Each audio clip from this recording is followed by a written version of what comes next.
I tracked the missing. Now someone's tracking me. Imagine seeing a desperate plea for a missing person, only to realize it's not a cry for help, it's a sinister, orchestrated lie. My whole world flipped when I stumbled upon a pattern that hinted at something far more chilling than just disappearances, something that felt like a betrayal on a cosmic scale. It all started about 3 months ago, during my usual morning jog. There was this missing person poster, stapled to a pole right where I always stopped to stretch on Riverside Drive. It was for a young woman, Caitlin Wu, 24 years old, last seen leaving her apartment. The poster had that heartbreaking, desperate look they all do, the slightly blurry photo, the big, bold letters begging for information, the devastated family's number at the bottom. But what really caught my eye wasn't the poster itself. I'd seen countless ones over the years living in this city. It was the sudden, unsettling realization that I'd seen an identical one just 3 blocks away a week before, but for a completely different person. Same paper, same font, same layout, just new faces, new names. My gut clenched. I pulled out my phone and snapped a picture of Caitlin's poster, then finished my run. By the time I got home, I had 5 photos on my phone. 5 posters, all with the exact same distinctive format, a red border, specific typography. All listed disappearances within the last 6 months, all within a 6-block radius of my neighborhood. My roommate, Destiny, was making coffee when I got back. I showed her the photos, my voice probably a little breathless. She barely even glanced at them. The city has lots of missing people, unfortunately, she said, shrugging. And maybe someone just made a template that families use. When she put it like that, it made sense. A practical explanation. But I couldn't let it go. Not even a little bit. That day, I spent my lunch break walking a totally different route downtown. And sure enough, there they were, 8 more posters, same exact format. Different faces, different names, different dates, but always that unmistakable red border. That afternoon, I started a spreadsheet. I logged every poster, name, age, last seen date, the exact GPS coordinates. I felt like a detective in a movie, but it also felt important. The next morning, my coworker Vincent caught me photographing a poster outside our office. I explained the pattern. He told me his cousin worked for a nonprofit that helped missing persons' families, and they probably handed out template materials. Standard formats, he said, because they work. Another rational explanation. Another voice telling me I was probably overthinking it. But the feeling in my gut persisted. That weekend, I spent 7 hours on my feet, walking a grid pattern through the entire downtown area. I photographed every single missing person poster I could find. 40 square blocks, street signs and photos, zooming in on every detail. By Sunday evening, I had 73 photographs, and my feet were screaming. Back home, I spread them all across my living room floor, a sea of anxious faces. I started sorting. 3 distinct categories emerged, the red-bordered ones I'd first noticed, a blue-bordered set with different typography, and then a pile of miscellaneous ones that were clearly homemade. 31 red-bordered. 24 blue-bordered. The rest were singles. The next 2 days blurred into a detailed database. Name, age, gender, race, last seen date, location, poster location, format. Maps printed out, covered in colored pins. Destiny found me like that, looking like a full-blown conspiracy theorist. She sat down, her face concerned. "Are you okay?" she asked. "This seems kind of obsessive."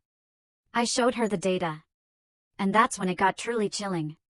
All 31 red-bordered posters? People who went missing within a specific, tight geographic area. Not just posted there, but disappeared from locations within a 2-mile radius of downtown. The blue-bordered ones? A similar pattern, but in a different neighborhood across town. Destiny studied my maps. For a long, silent moment. Then she looked up, her eyes wide. "Okay," she said slowly. "That does seem weird." She asked what I was going to do. I honestly didn't know yet, but I knew something was profoundly wrong. She made me promise not to do anything dangerous or stupid. I agreed, but even then, I wasn't sure what dangerous meant anymore. The next morning, I called the police non-emergency line. I explained everything, the patterns, the clusters. The operator listened patiently, took my name and number, and said someone would follow up. Crickets. Nothing.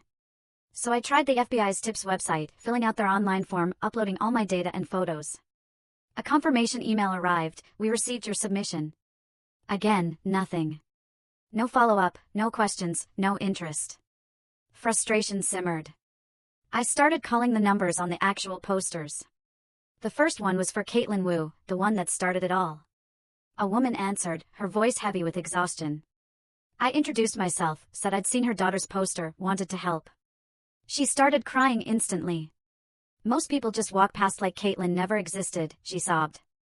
I asked who made the red-bordered poster. A long pause. Then she said a volunteer organization called Metro Missing Persons Network had offered to help with printing and distribution. They provided the template, posted it all over the city. I called 6 more numbers from red-bordered posters. Every single family told me the same story. Metro Missing Persons Network had reached out, offered free poster design and distribution, handled everything professionally. These families were so grateful. Imagine that, already dealing with unimaginable trauma, and someone offers to lift that burden. It sounded like an angel. I searched for Metro Missing Persons Network online. A basic website, stock photos, vague mission statements. No staff directory, no physical address, no real information about who ran it. The contact page had only an email and a phone number. I called. Voicemail. A generic greeting. I hung up. Instead, I sent an email, pretending to be a journalism student researching missing persons advocacy. I never got a response. The blue-bordered posters led to Community Search Alliance. Different name, same vague website, same utter lack of transparency. 12 families, identical stories. The organization reached out, offered help, provided professional materials, handled distribution. I spent the next week digging deeper. Both websites registered within 6 months of each other 2 years ago, using privacy protection services to hide their owners. Social media accounts, generic, inspirational content, but never actual staff. And critically, no local news coverage. None. For organizations supposedly helping dozens of families, it was eerily quiet. My girlfriend, Sienna, came over for dinner that Friday. She found me hunched over my laptop, eyes glazing over. Still obsessing over the missing person posters? She asked. Obsessing? I bristled. I was investigating. There was a difference. She said it didn't look much different from the outside and suggested I take a break. We fought. She said I was neglecting our relationship, spending all my free time on this project that might not even be anything. I fired back, saying something really mattered more than just watching movies and pretending everything was fine. She left angry. I felt a pang of guilt, but immediately went back to the laptop. I started cross-referencing the missing persons from both sets of posters with police databases and news reports. Out of 55 people, only 31 had any media coverage at all. The rest had seemingly vanished without even a local news mention. That was wrong. Missing persons usually generate some coverage, especially in the first few weeks. I found a private investigator, Dorothy Hang, online. I explained the whole situation. She listened without interruption. When I finished, she said it sounded interesting, but potentially just a legitimate non-profit with bad PR. I asked if she'd look into it. She quoted a rate I absolutely couldn't afford. So, I did what anyone else would do. I posted about it on a true crime forum I sometimes read. All the data, my maps, my photos, the patterns, everything about both organizations. The responses were mixed. Some thought it was genuinely suspicious. Others said I was seeing patterns where none existed.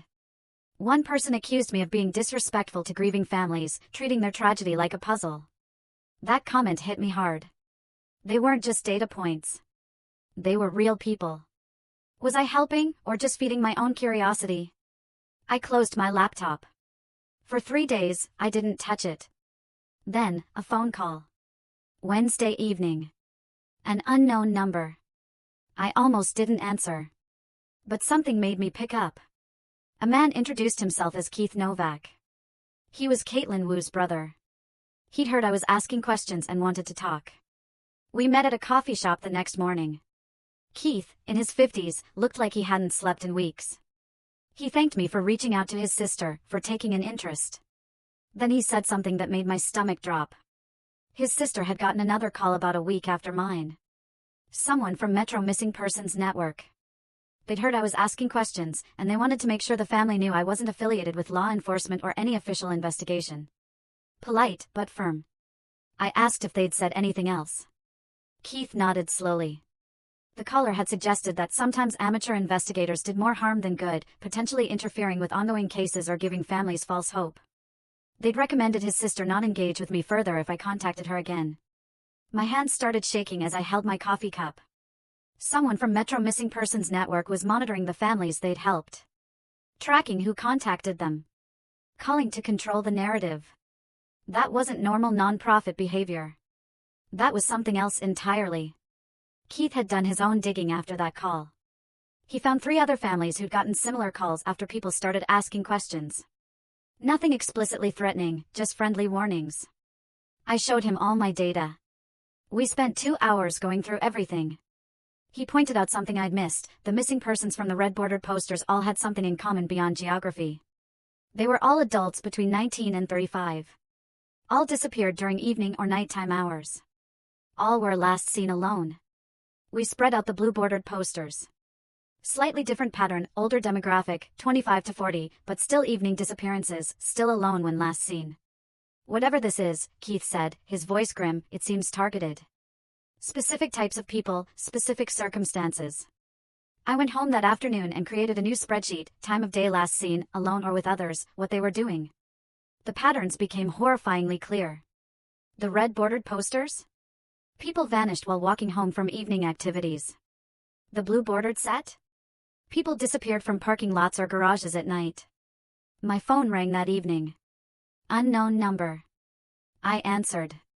A woman's voice, professional, calm. "Is this you?" she asked. I confirmed. "My name is Veronica," she said. "I'm calling from Metro Missing Persons Network." My heart hammered. She'd heard I was researching their organization and wanted to offer a conversation, to answer any questions. Her tone was friendly, almost chatty, but underneath it, I felt something calculated, cold. "How did you get my number?" I asked, my voice tighter than I wanted it to be. She said Keith's sister had mentioned my outreach, and they'd looked me up to offer assistance. I didn't believe that for a second. I asked what Metro Missing Persons Network actually did besides make posters. She explained they were a volunteer organization dedicated to keeping missing persons cases visible. Many families couldn't afford professional design or distribution, so they provided it free. It sounded reasonable, but I pushed. Why so little information on their website? No staff listing? No news coverage? Veronica paused. Then she said they preferred to keep their focus on the families, not publicity. I asked how they decided which cases to help. Another pause. "Families reach out through our website," she said. "We do our best to assist everyone who asks." I countered, "All the families I've spoken with said you contacted them first." The line went silent for several seconds. Then Veronica's tone shifted. Less friendly. She said I seemed to have misconceptions about their operations. If I was going to continue asking questions about them publicly, she said, they'd need me to be accurate. It felt like a warning. What would happen if I wasn't accurate? I asked. Misinformation, she said, could be harmful to their mission and to grieving families. We'd need to take appropriate steps to correct it. Then she thanked me for my time and hung up before I could respond. I immediately called Keith. He said it confirmed his suspicions. Normal nonprofits don't track down people asking questions and call them with veiled threats. He was going to reach out to other families. That night, I created a new email account, disconnected from my real name. I sent detailed messages to 3 investigative journalists at different publications. All my data, maps, photos, the patterns, everything about both organizations. I explained that someone was monitoring families and controlling information flow. 2 journalists never responded. The 3rd sent a polite message, interesting, but she'd need more concrete evidence of wrongdoing. What I had was circumstantial. Easily explained away as a poorly run nonprofit. I was hitting walls everywhere. Police, FBI, journalists, no one seemed interested. But my phone? It started ringing constantly from unknown numbers. Sometimes I'd answer, hear silence, then a disconnect. Sometimes calls at 2 or 3 a.m., ringing twice, then stopping. Destiny noticed I was barely sleeping. I told her the calls were worse. She suggested changing my number. I couldn't. What if a family, or a legitimate source, finally wanted to share information? She looked at me like I was losing perspective. Sienna stopped returning my texts. When I finally got her on the phone, she said she needed space. I was consumed. I wasn't the person she'd started dating. I tried to explain that something real was happening. But she just said, even if it was, I'd let it take over my entire life. We ended things that night. It hurt, but I told myself it was for the best. I immediately went back to my laptop. My work performance started slipping. My manager pulled me aside. I lied, said I was fine, just personal stuff. 2 weeks after our coffee meeting, Keith called me with news. He'd connected with 8 other families. All had gotten similar calls if anyone started asking questions. All felt monitored. More significantly, he found 2 families whose missing relatives had been found dead. And in both cases, Metro Missing Persons Network had contacted them within hours of the bodies being discovered, before the police had even officially notified the families in one instance. Keith said there was no way a volunteer organization should have access to that information that quickly. I added this to my documentation. I tried the journalists again. This time, one responded with actual interest. Her name was Lauren. She worked for an online publication known for deep investigative pieces. She wanted to meet. We met at a restaurant across town. I brought printed copies of everything. Lauren spent an hour, reviewing, taking notes, asking smart questions. This could be a story, she said, but she'd need to verify everything independently, find additional sources. She asked if I was willing to be named. Yes, I said without hesitation. She'd need a few weeks for proper reporting. I promised not to post anything publicly or talk to other media until she published. I wanted this done right. 3 days later, a call from a blocked number. I stepped outside to answer. Is this you? A man's voice asked. I confirmed. My name is Daniel Ortega. I'm a detective with the police department's missing persons unit. My name had come up, he said, in connection with some inquiries. He wanted to understand what I'd been doing. I explained everything, trying to keep my voice steady. When I finished, he was quiet. Then, I'd like to meet and review your findings. We met at a police station the next morning. Detective Ortega was in his 40s, graying hair, a tired expression. I showed him everything. He took photos of my maps, made copies of my data. He said the department had received complaints from Metro Missing Persons Network, someone harassing families, spreading misinformation. What kind of complaints? I asked. They'd filed formal reports, he said, claiming I was presenting myself as law enforcement, telling families their cases weren't being properly investigated. I protested. I'd never claimed to be law enforcement. I'd only asked questions. Detective Ortega said he believed me, but the formal complaints created a paper trail that could become problematic. He warned me, organizations like this often had lawyers, resources to make life difficult for people asking unwanted questions. He told me to be careful what I shared publicly. Then he told me something that changed everything. The police had actually received multiple tips over the past year about both organizations.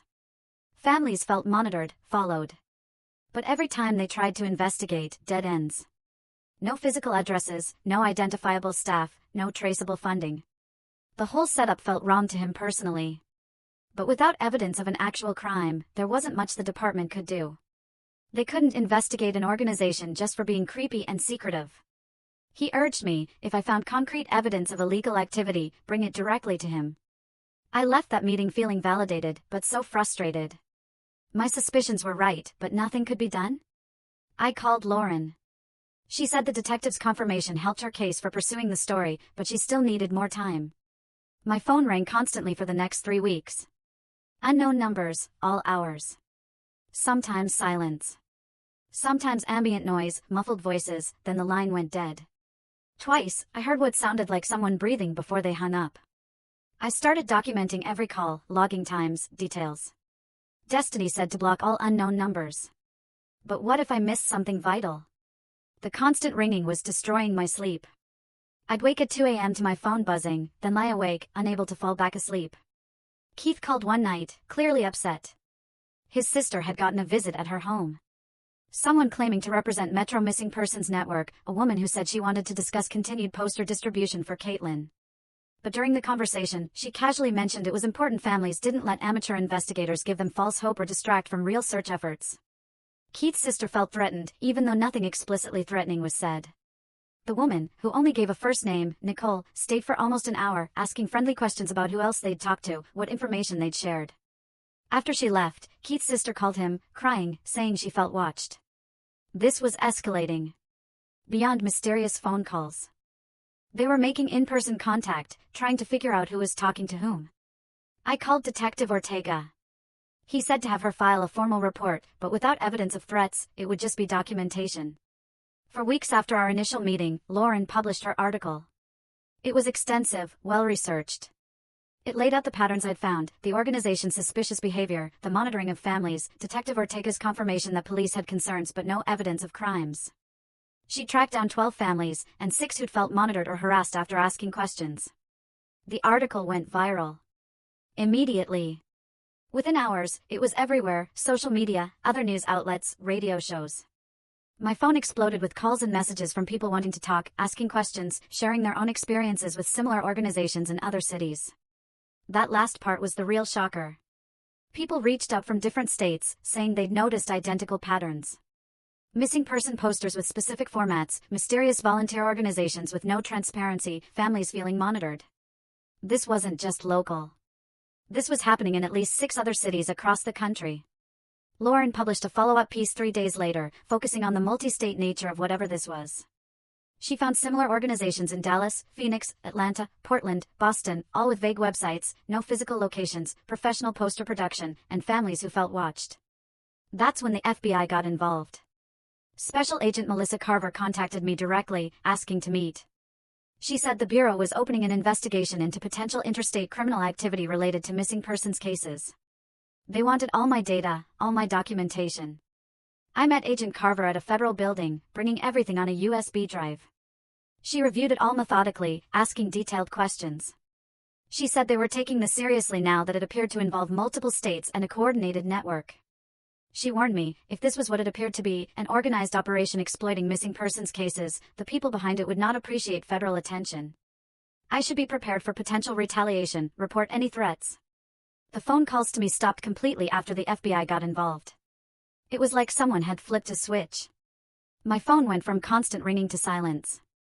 The sudden absence of harassment was almost more unnerving. Keith called. His sister had also stopped getting contact from Metro Missing Persons Network. Other families reported the same. Whatever these organizations were, they'd gone completely silent the moment federal investigators stepped in. The websites for both Metro Missing Persons Network and Community Search Alliance disappeared overnight. Error pages. Social media accounts deleted. It was like they'd never existed. Except for all those posters, still stapled to poles, taped to walls. Agent Carver called me 6 weeks later. She couldn't share details, she said, but they had identified several individuals of interest and were pursuing leads. She thanked me for bringing this to their attention, said my documentation had been crucial in establishing the scope. She also told me they'd found evidence suggesting the organizations weren't just monitoring families. They appeared to be using the missing persons cases as cover for something larger, though she couldn't elaborate. She said I should feel proud, but also remain vigilant. The people behind it were still at large. 3 months after Lauren's article, the local police called me in again. Detective Ortega had 2 colleagues with him. The FBI had shared information, he said, that led them to reopen several missing persons cases with fresh eyes. They'd found connections they'd missed before, patterns suggesting some disappearances might be related. They couldn't give specifics, but my initial observation about geographic clustering? It had been correct. There were patterns in how and where people were disappearing that suggested targeting, not random chance. They were now investigating these cases as potentially connected, not isolated incidents. I asked if any of the missing people had been found. Detective Ortega's expression darkened. He said they'd located 2 bodies that had previously been unidentified. Both had been found months before their families reported them missing, filed as Jane Does. The posters from Metro Missing Persons Network had been put up well after these people were already dead. That information sat in my stomach like lead. These organizations hadn't just been exploiting families. They'd been posting missing person posters for people they potentially knew were already dead, using the searches as cover for something else. Just like Agent Carver had hinted. 6 months after her initial investigation, Lauren published a 3rd article. The FBI had made arrests. A human trafficking ring, using missing persons cases as cover for their operation. They'd identify vulnerable individuals, facilitate their disappearances, then create highly visible missing person campaigns that made it look like active searches were happening, while actually controlling the narrative about where investigators should look. The poster distribution? Pure misdirection. Flooding specific neighborhoods with posters established a public record of concern, while ensuring search efforts stayed far away from where victims were actually taken. These organizations had been sophisticated operations, run by people with law enforcement or private investigation backgrounds who knew exactly how to manipulate the system. 7 people were arrested, facing charges including kidnapping, human trafficking, conspiracy, and interference with investigations. The FBI estimated they'd been operating for at least 3 years before I'd noticed those first patterns. Keith called me the day after the arrests. His voice was shaking with emotion. Caitlin's case was one of those being reinvestigated. They hadn't found her yet, but at least now they had a real direction. He thanked me over and over. He said I'd given his family the first real hope they'd had in months. I got calls from 4 other families whose cases were being reinvestigated. Gratitude mixed with horror. The people who'd supposedly been helping them had actually been involved in the disappearances.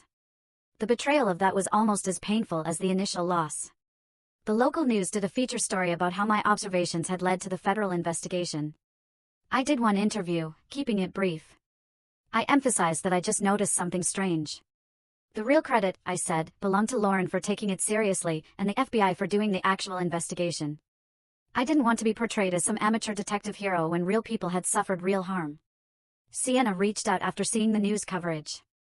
She apologized for not taking my concerns seriously, said she judged me unfairly for being obsessed. I appreciated the apology, but told her I understood her perspective. From the outside, I'm sure I'd looked like I was spiraling into conspiracy theories. We had coffee, caught up. But we didn't get back together. Too much had changed for both of us. My work life stabilized. My manager said he was impressed by my persistence. My performance reviews went back to normal. Destiny moved out 6 months later, not because of us, but a job offer in another city. Before she left, she told me she was proud of me for not letting everyone convince me I was crazy. Most people, she said, would have given up. But I'd kept pushing until someone listened. A year after the arrests, Detective Ortega called. 3 more victims had been found alive through the investigation. Trafficked out of state, but recovered. 2 of them were from the missing persons posters I'd originally documented. You helped save lives, he said, his voice quiet. By noticing those patterns. The case went to trial 18 months after the arrests. I had to testify about how I'd first noticed the posters, what made me suspicious. The defense attorneys tried to paint me as an obsessive conspiracy theorist, but the evidence was overwhelming. All 7 defendants were convicted on multiple charges. Lauren won a regional journalism award for her series. In her acceptance speech, she thanked me, calling me a concerned citizen who refused to look away from something that didn't make sense. She was promoted to senior investigative reporter. I still take my morning jog along Riverside Drive. But now, when I see missing person posters, I look at them differently. I take the time to actually read each one, to see the person represented, not just another piece of paper. I even call the number sometimes, if I think I might have information, just making sure that someone who actually cares is on the other end. The FBI created a task force dedicated to identifying similar operations in other cities.